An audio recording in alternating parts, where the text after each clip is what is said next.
بسم اللہ الرحمن الرحیم صلی اللہ علی النبی الامی الرؤوف الرحیم۔ محترم سامعین و ناظرین، السلام علیکم ورحمۃ اللہ وبرکاتہ۔ آج آپ کے ساتھ حاضر خدمت ہوں ایک اور خوبصورت اور سچے واقعے کے ساتھ۔ واقعے کا عنوان ہے کہ عصا اژدہا بن گیا۔ یہ کون سا عصا تھا، کس کا عصا تھا جو اژدہا بن گیا اور کیسے اژدہا بنا؟ آئیے سنتے ہیں اس واقعے کو۔ اس کا واقعہ یہ ہے کہ فرعون نے ایک میلہ لگوایا اور اپنی پوری سلطنت کے جادوگروں کو جمع کر کے حضرت موسیٰ علیہ السلام کو شکست دینے کے لیے مقابلے پر لگا دیا۔ اور اس میلے کے ازدحام یعنی کہ رش میں جہاں لاکھوں انسانوں کا مجمع تھا، ایک طرف جادوگروں کا ہجوم اپنی جادوگری کا سامان لے کر جمع ہو گیا، اور ان جادوگروں کی فوج کے مقابلے میں حضرت موسیٰ علیہ السلام تنہا ڈٹ گئے۔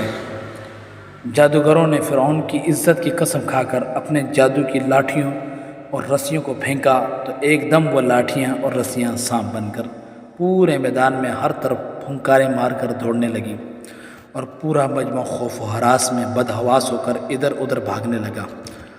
اور فرعون اور اس کے تمام جادوگر اس کرتب کو دکھا کر اپنی فتح کے گھمنڈ اور غرور کے نشے میں بدمست ہو گئے، اور جوش شادمانی سے تالیاں بجا بجا کر اپنی مسرت کا اظہار کرنے لگے کہ اتنے میں ناگہاں حضرت موسیٰ علیہ السلام نے خدا کے حکم سے اپنی مقدس لاٹھی کو ان سانپوں کے ہجوم میں ڈال دیا۔ تو یہ لاٹھی جس کو حضرت موسیٰ علیہ السلام نے ڈالا تھا، ایک بہت بڑا اور نہایت ہیبت ناک اژدہا بن کر جادوگروں کے تمام سانپوں کو نگل گیا۔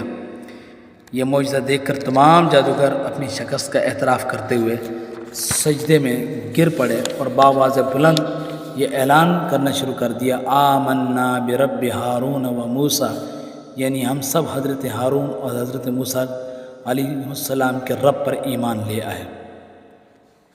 سامعین، یہ قرآنی واقعہ ہے۔ حضرت موسیٰ علیہ السلام اور جادوگروں کا مقابلہ فرعون نے کروایا تھا۔ جب حضرت موسیٰ علیہ السلام نے اپنے عصا کا معجزہ دکھایا تو اس وقت فرعون اور اس کے حواریوں نے کہا یہ جادو ہے اور ہم اس سے بڑا کر کے دکھائیں گے تمہیں، اور اس وقت انہوں نے ایک مقابلہ رکھا حضرت موسیٰ علیہ السلام اور حضرت کے درمیان اور جادوگروں کے درمیان۔ تو اس طرح جادوگروں نے شکست کھائی اور موسیٰ علیہ السلام نے فتح حاصل کر لی۔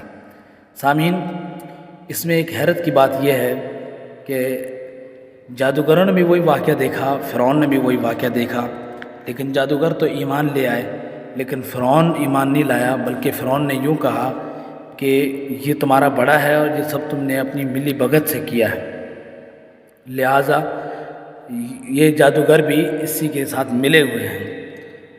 تو کیا ایسی بات تھی جو جادوگروں میں تھی جس کی وجہ سے وہ ایمان لے آئے، اور ایسی کون سی بات تھی فرعون میں کہ جو اس سب کچھ دیکھنے کے باوجود بھی ایمان نہیں لا سکا؟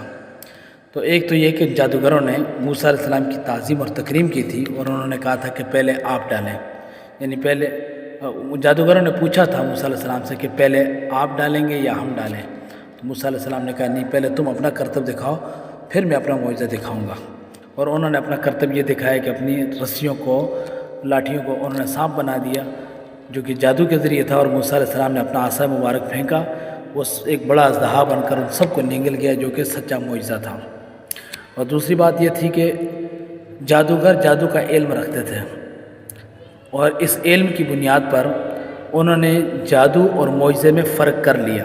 جیسے اگر کوئی شخص ٹیلر کا کام کرتا ہے تو اس کے سامنے کوئی بندہ کام کر کے دکھائے اور کہے کہ یہ ٹیلر ہے، تو ٹیلر اتنا تو ضرور جانتا ہے کہ یہ ٹیلر ہے، ٹیلرنگ کا کام ہے یا نہیں ہے، گو نہ اس کو آتا ہو، لیکن اتنا تو اس کو پتہ ہوتا ہے کہ یہ کام اس کا نہیں ہے۔ تو اسی طرح جادوگر کیونکہ جادو کو جانتے تھے تو انہوں نے جادو اور معجزے میں فرق جان لیا، جبکہ فرعون اس سے بھی ناواقف تھا، عاری تھا، لہذا فرعون کے سامنے جادو اور معجزے میں فرق واضح وہ نہیں جان سکا۔ اس لیے جہالت عیب ہے اور علم ایک خوبی ہے، کمال ہے۔ اللہ تبارک و تعالیٰ ہم سب کو علم کی دولت سے مستفید فرمائے۔ والسلام علیکم ورحمۃ اللہ وبرکاتہ۔ انشاءاللہ پھر حاضر ہوں گے ایک اور خوبصورت سے واقعے کے ساتھ۔